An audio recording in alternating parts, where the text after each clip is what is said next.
Nagbukas na muli ang sikat na Louvre Museum sa France matapos ng pagnanakaw roon.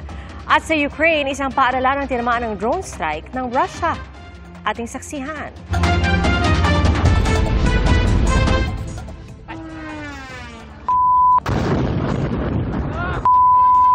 Binulabog ng malakas sa pagsabog ang isang apartment building sa Sumy, Ukraine. Napatakbo ang mga kumukuha ng video nang makitang pabagsak na drone. Tumama ito sa gusali at agad nagliyab.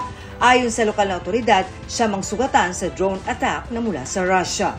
Sa lungsod naman ng Kharkiv, kitang patawid ang isang pedestrian nang biglang sumabog ang isang drone. Ayon sa mga otoridad, tumama yan sa isang paaralan ng kindergarten. Agad inilikas ang halos 50 estudyante.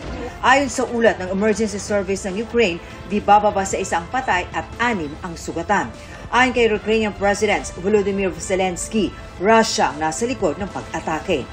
Sa Paris, France naman, muli nang nagbukas sa publiko ang Louvre Museum 3 araw kasunod ng pagnanakaw roon. Base sa mga ulat, natangay ng mga kawatan ang royal jewelry na tinatayang 88 million euros ang halaga. Katumbas yan ng halos 6 na bilyong piso. Ayon sa direktor ng museo, kulang ang mga kamera na nagmumonitor sa labas ng museo. Nag-high ng resignation ang direktor ng museo kasunod nito, pero hindi tinanggap ng Culture Minister ng France. Bagaman may ilang kumikwestiyon sa seguridad ng lugar, muli namang dumagsa ang mga turista sa pamosong museo. Para sa GMA Integrated News, ako si Marisol Abduraman, ang inyong saksi.